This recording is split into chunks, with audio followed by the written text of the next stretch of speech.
We're currently in a nuclear war between NATO and Russia, but this is a simulation. This video is by InquisitorXarius. Please go subscribe. This realistic facts-based simulation is divided into 3 stages: nuclear war, nuclear fallout, and nuclear winter. Already the sounds are scary. What you are about to see is a nuclear war simulation based on data collected and processed from the International Atomic Energy Agency. Okay, I'm really interested to see if I agree with whatever is about to happen. I mean, I guess nobody really knows what would happen in a nuclear war, but I feel like we can make some predictions. United Nations. Information publicly available from the Central Intelligence Agency The and other CIA? declassified sources.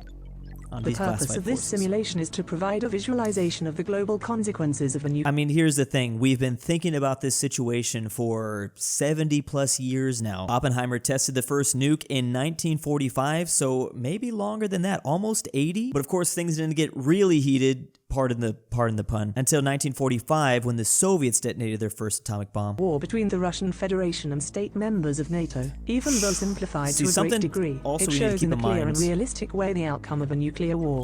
Is Based on recent how geopolitical many- events, the software used on this how many nukes each side really has. I know that Russia today has the most nukes out of any individual nation. And remember, there's 9 nations which currently have nukes right now. Those being the USA, the UK, France, Israel, Pakistan, India, China, Russia, and the scary one. The arguably scariest of them all, since they predict they have about 60. I guess we don't know for sure. Now, this is claiming the US only has about 200 nukes less than Russia, but I've heard reports they have a lot more than just that. Something to keep in mind too is it's going to be Russia versus all of NATO, which is the US, the UK, and France. You have to combine all those numbers. So technically, when you do the math, we have more. See, these are the figures I've heard more. Like, I heard the US is down like by about 1,000, but more or less in this ballpark. What I think is going to be interesting is to see what the nations do that aren't a part of either NATO or Russia. Like, does Israel, Pakistan, India, China, do they just kind of like twiddle their thumbs? Obviously, if China and North Korea are going to join a side, I would assume it's going to be Russia's. Like, if anyone would try to stay out of it, it would be South Asia more than likely. simulation has considered Russia to be most likely to begin a nuclear war. Time is Okay. accelerated to simplify the viewing of the Of events. course, I mean, this and they was developed by the CIA, so of course they're going to say are that. divided into 3 stages. Nuclear war. Wait, are they really saying, are they saying either out of just the 2, NATO and Russia, Russia is more likely to begin a civil war? Or are you saying out of everyone in the world, all the countries we just saw, you're saying Russia? Because that's an interesting theory. I don't know. Nuclear fallout and nuclear winter. Simulation ready. I mean, Declassified things mode have definitely changed a activated. lot since For Russia invaded context, Ukraine, so- population of nations engaged at war.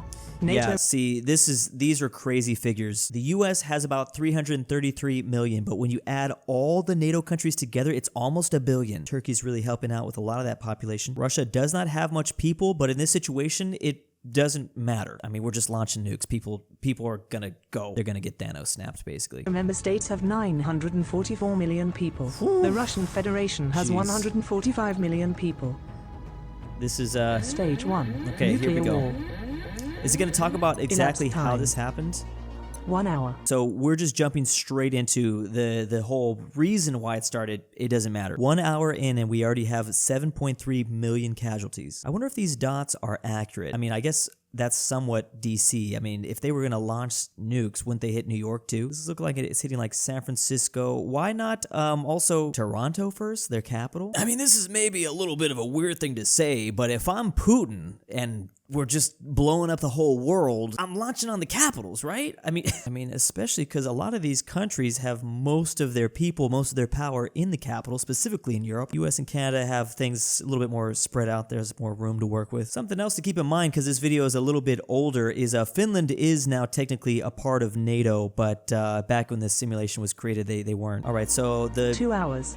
definitely 3 hours. I agree with the areas these red dots are popping in. If you consider Russia's population density, this is where everyone is. This is horrifying to think about. I mean, they're not really going to be dropping them anywhere like in Siberia or over this way. What's also interesting is, I mean, obviously if we're letting the nukes fly and we're pretty much in the apocalypse, there's a lot of Russian population along the borders down south here with China and Mongolia. Like, they're absolutely dealing with the fallout as well. But regardless, yeah, this is where most of the 144 million Russians live, so this probably would be the target. There is absolutely some contamination going over into Ukraine and Belarus, some other NATO nations like the Baltic countries. It's 3 hours in, already 21 million casualties. 4 hours. 4 hours in, and we have 5 hours. So there's obviously 6 hours. huge casualties like in the moment of the explosion, but now it's going to be bad as things linger on. We have mushroom clouds and radiation. 6 hours in and we've already wiped out 72 million. See, this is what I want to know. I want to know what India and Pakistan do. I feel like if I was the leader of India or Pakistan and I'm watching the destruction of the earth, I'm probably not going to want to contribute to that. At least if the aliens come down that were actually like experimenting and watching us this whole time, like taking notes, just to be like, hey, I didn't have anything to do with this. We didn't launch ours. Take me on the ship. 7 hours. 8 hours. Canada's getting lit up.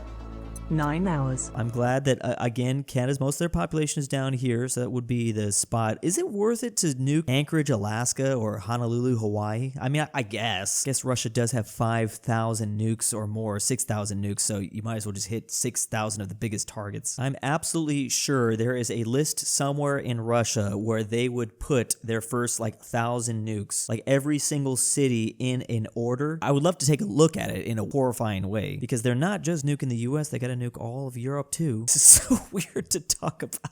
10 hours. Okay, so 11 hours. we're over 100 million casualties. 12 hours. And it's only 12. It's only half a day in. 14 hours. I mean, immediately in this situation, if you're living in the southern hemisphere, you're going to be a little bit better off, although there is a nuclear winter to come. New Zealand is probably the place you want to go. Most Americans do not have enough time to catch a flight to New Zealand. It's 14 hours and there's already over 150 million casualties. But maybe if I could find a boat. 15 hours. 16 hours. I do find it interesting 17 hours. so many of these countries that aren't doing 18 hours. anything. I mean, if I'm China, do I just watch this happen? The problem is, like I said earlier, if I'm China, more than likely NATO accidentally nuked me. You can't drop something on Vladivostok here and not expect some destruction. I do think that if the situation happened and North Korea saw it, they would just be like, all right, we're going to join in on this. We've been building these things for 20 years. Gotta see if they work. 19 hours. Greenland got hit. That's 20 why? hours. Why would Greenland get hit? 21 hours. There's only 40,000 people living in Greenland. 22 hours. Okay, we're now 1 23 day hours. into this simulation. 24 hours. Total global casualties at 178 million people. And this is only 24 Losses hours. of nations engaged at war. Oh, wow. Well, yeah, Russia would almost cease to exist at this point. There's still a large amount of people that are living in NATO, though. This isn't even the majority of the USA. The problem is the following weeks that are here to come. NATO member states have lost 9.1% of their total population. Only the Russian 9.1%. Federation has lost 62.9% Yes. of its total population. Yes, and this Stage is, 2, of nuclear course, fallout. agreeing no Elapsed one else time. comes in. 3 days. Now, I don't really know. I'm not an expert here on this type of radiation and fallout, but it looks like the world is going to survive. It's going to be like Mad Max, though, where people running around in a desert screaming. Man, it is such a travesty we never got a sequel to this movie. I'm pretty sure people 6 would have days. already been entering the fall. Okay, Nine. we're going by days now. I'm pretty sure the first hour people would be entering fallout shelters, basically. But yeah, 10 days out, and basically 10 days. the winds 12 are going days. to carry this everywhere. 15 days. It's absolutely 18 days. destroying Mexico, Northern 21 Africa. days. 24 Everything in the Northern Hemisphere is gone. China's heavily impacted. Can you imagine the immigration that would happen? The huge flows of people heading south would be insane. Interestingly, the entire continent of Africa has a really nice natural barrier in this situation from both the fallout and just the huge hordes of people moving south. I mean, obviously, if you're Morocco, Tunisia, Algeria, Libya, Egypt, you're in a lot of trouble. But down here, these countries are chilling. days. I mean, obviously, we're in the apocalypse 27 either way, days. but 30 whoa. days. Yeah, a month later. Maximum radiation levels recorded, Oh, shown man. by degrees of latitude, Yeah, in rem units. Obviously, the Northern Hemisphere, this is not good. How much can the human body take? I'm pretty sure this is still too much. Total global casualties at 186 million people. But Stage 3, nuclear is it winter. still at 180? Elapsed time. Okay, now we're starting to 2 see. months. Definitely 2 months in, and just the impacts of all the radiation and things like that. I mean, I'm confident it's going to double pretty fast. I'm actually surprised that it's not more than that. If 150 were oofed from just the explosions alone, then 2 months later, I would think it's 300 million. 3 months. Well, we're going to get to 4 300 months. million. 5 months. Okay, so this part of the Earth is completely uninhabitable. It's probably not going to be habitable for 100 years at least. And then just the hospitalization of people too from all the fallout. 6 months. 400 7 million. months. Yeah, we're definitely getting to 8 a billion. months. 9 months. Australia's chilling though. 10 Definitely Australia and New Zealand. They're probably doing the best here. If they didn't eat any of these nukes themselves, then they're probably doing okay. Australia also has a pretty nice natural barrier, kind of like the Sahara Desert, because this is all desert. Minimum temperature year recorded, shown by degrees of latitude, in Celsius degrees. Okay, Total yeah. global casualties at 500. Well, they're sitting at like negative 40%. Remember, negative 40 Celsius and is negative 40 Fahrenheit. It's the same. That's where, for some reason, the two converge. Maybe in a situation like this, that's the reason why they did that. 148 million people. End of the simulation. Stand by. We didn't get to 1 billion. Conclusions. During the stage of nuclear war, only the engaged nations were affected directly, and casualties were limited to military facilities and cities targeted as part of tactical and retaliatory attacks. 100% going to be tactical. Some of the Russian nukes and the NATO nukes were probably used on what they thought were like the opposing enemy's nuclear facilities to stop any more from coming. So maybe that would lessen the casualties. This first stage, we saw the highest number of deaths in the shortest amount of time. Definitely.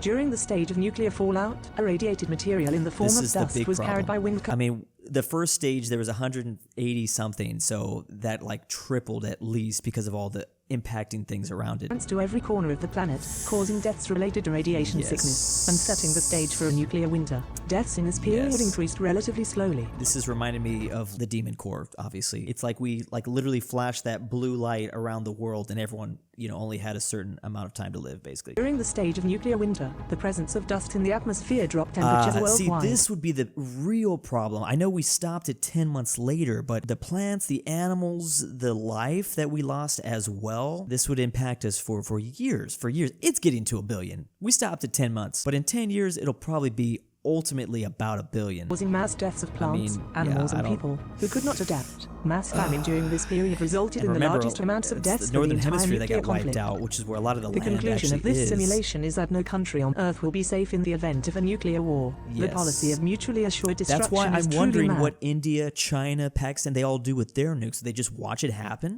I don't know. I don't know what I would do. I guess you have to. We must push try to forward stay out of initiatives to avoid the proliferation of nuclear weapons and to reduce existing arsenals. Yes. Thank you for watching this These video. simulations if you want are to show your great support to because they really put into perspective why nobody wins. We can't let this happen because nobody wins. Like, it doesn't matter how mad you are. Just don't do it. Don't cross that line. There's no way to come back from this. This is pretty much the greatest summary of what this would be like. Nobody wins. This is so random. But this is reminding me of how Douglas MacArthur just wanted to nuke North Korea into oblivion. Like, it's still a little scary that someone just thought that would be okay. To be fair, it was still kind of early into the Cold War. Maybe he wasn't thinking about the whole mad thing, mutually assured destruction. But there was also, of course, the Cuban Missile Crisis situation. That's where most of the experts say we were the closest ever to a nuclear war. And then, of course, the story of Stanislav Petrov, the military Soviet officer who played a very key role in avoiding nuclear war in 1983. Just thinking about it from the perspective of all the other countries that weren't participating, they would be doing some insane diplomatic moves to get it just to stop. I mean, they would only have about 24 hours to figure it out, but I mean, that the entire world's going to be impacted. You have 100 countries that are probably trying to get them to stop, get us to stop. Maybe in that situation, India does drop their nukes on what they believe to be nuclear facilities on both sides. That would be crazy, just to get it to stop. If they intervene early enough, like 4 or 6 hours in. I mean, the faster you intervene, the less nuclear fallout you're going to have to deal with, the less winter. I don't know. It's just a crazy thought experiment. Again, please go subscribe to this channel if you aren't already. Love the simulation. And big thanks to my patrons. Destiny Ducker, the modern cartographer. Sebi, if you hear Subscribe this, I love to you. Drew now. I am the kidnapper. aPhatNarwhal, Carmel since S, no one paid his InquisitorXarius, KirinoIsBestGirl, Luxembourg ortin 5610, Robert